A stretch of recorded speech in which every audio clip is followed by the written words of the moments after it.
Madden 27 just revealed its cover featuring Caleb Williams' signature jump throw pose, adding another chapter to a video game franchise that has generated well over $4 billion in revenue and held a literal monopoly on NFL simulation games since 2005. It is fascinating how a single piece of software has essentially become the primary way an entire generation understands the sport of football. Daniel, we're looking at a game that sells millions of copies every August like clockwork, yet it faces some of the most vocal, frustrated criticism of any entertainment product on the market. Let us start with the face of this year's edition. Caleb Williams takes the cover after his 2025 campaign with the Chicago Bears. It makes perfect sense from a marketing standpoint when you look at what Williams accomplished in that 2025 season. According to NFL and PFF stats, he threw for 30,942 yards, 27 touchdowns, and only 7 interceptions across 17 games. That is an incredibly efficient stat line for a young quarterback. He also recorded a passer rating of 90.1, but putting him on the cover of Madden 27 is about more than just his passing yards. It is about his play style.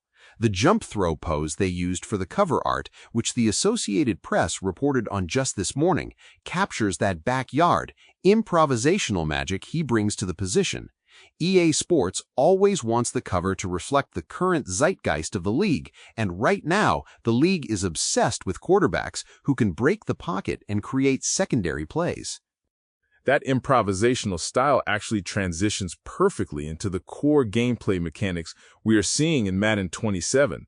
When you play with Caleb Williams in the game, you are immediately dealing with the pros and cons of EA's current game engine.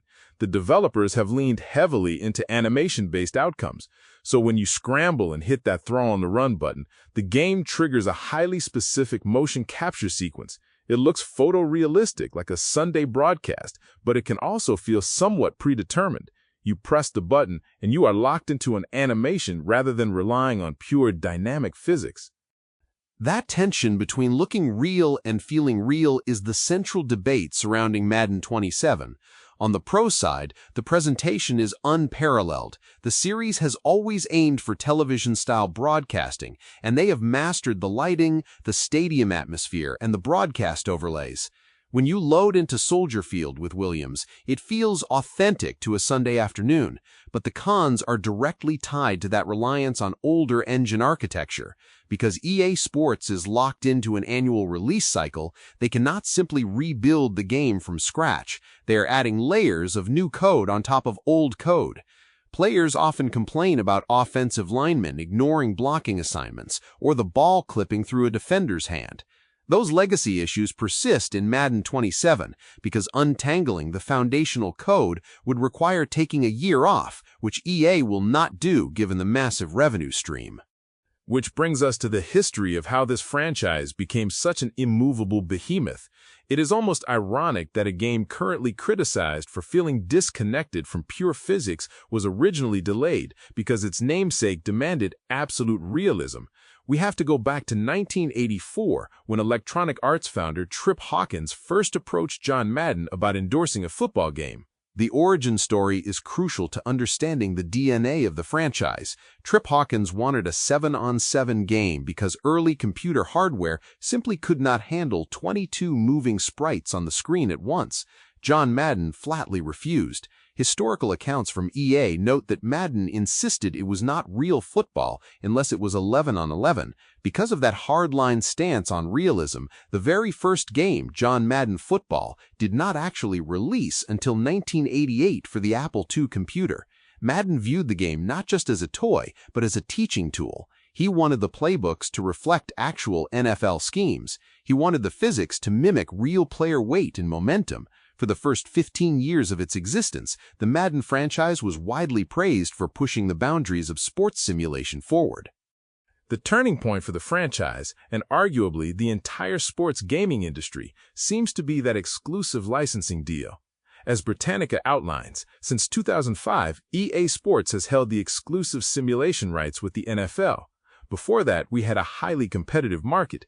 You had the NFL 2K series by Sega, which many purists still argue had superior gameplay and physics. In 2004, Sega released NFL 2K5 at a $20 price point, which completely disrupted the market. EA's response was not just to make a better game the next year, but to purchase the exclusive rights to the NFL and its Players Association, effectively legislating their competition out of existence. That 2005 exclusivity agreement fundamentally changed the trajectory of the series. From an economic perspective, it was a brilliant move by Electronic Arts. It secured their monopoly and guaranteed astronomical profits. As Nielsen data has tracked, the franchise has sold well over 130 to 150 million copies historically. But from a consumer and technical perspective, the lack of competition breeds stagnation. When Madden 27 is the only option on the market for an NFL fan, the incentive to radically innovate diminishes. You see this most acutely in franchise mode. For older gamers, franchise mode was the heart of Madden. It was where you built a dynasty over multiple seasons. But over the last decade, EA has shifted its developmental resources heavily toward Ultimate Team. Let us break down Ultimate Team, because that is the financial engine keeping this whole operation running, and it is a major factor in the pros and cons of Madden 27. Ultimate Team is essentially a digital card collecting mode where players open packs, often using real money, to build a fantasy roster of current players and historical legends. It is highly addictive, and it generates hundreds of millions of dollars in microtransactions annually. But the criticism is that this focus has turned a full-priced $70 retail game into a vehicle for a free-to-play monetization model. That is the central nuance of the modern Madden experience. If you are a player who loves competitive, fast-paced roster building, Ultimate Team in Madden 27 offers endless content. There are daily updates, new challenges, and a constant stream of new cards to acquire. It keeps the game relevant deep into the off-season, especially around events like the Super Bowl, where Amazon sales data historically shows a massive second wind for the game's retail and digital footprint.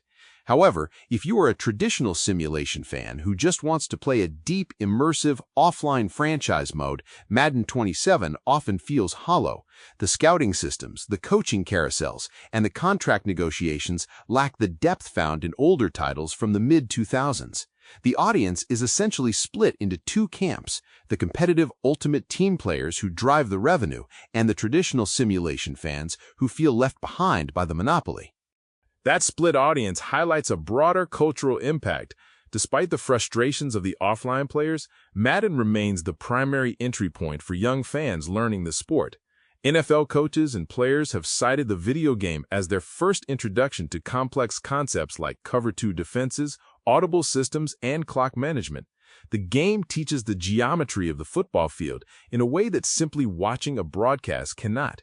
When Caleb Williams is playing on Sundays, there's a good chance the kids watching him are immediately replicating his plays on their consoles. It is a fascinating cultural loop.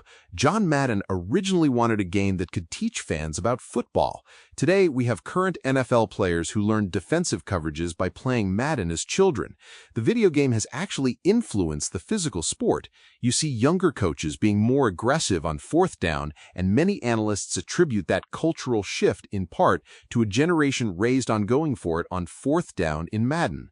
The franchise has embedded itself so deeply into American sports culture that the annual release is treated like an unofficial holiday by fans and players alike. The player ratings reveal is heavily debated by the actual NFL athletes themselves, which shows how much cultural weight the game still carries, regardless of the annual bugs or engine complaints. Looking at where the franchise goes from here, it seems trapped by its own success. The financial metrics are too strong for EA to fundamentally alter their approach. They will continue to refine the Frostbite engine, add incremental animations, and heavily market Ultimate Team. The inclusion of a dynamic player like Caleb Williams on the cover of Madden 27 provides a great marketing hook, especially coming off his nearly 4,000-yard season in 2025. But the underlying architecture of the game remains a point of contention.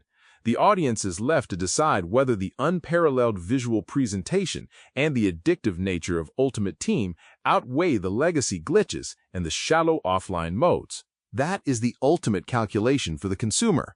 Madden 27 delivers exactly what it promises, an exclusive, officially licensed NFL experience with high production values and up-to-date rosters. The pros are obvious. If you want to play a video game with the Chicago Bears and Caleb Williams wearing the official uniforms in a perfectly rendered soldier field, this is literally your only option. The cons are that the gameplay loop can feel scripted and the monetization strategies are aggressive. As long as the exclusive license remains in place, this iteration model will continue. The real question is whether emerging technologies, perhaps advanced AI that can generate dynamic physics rather than canned animations, will eventually force EA to rebuild the game from the ground up. We will have to see if the technology eventually outpaces the current engine limitations.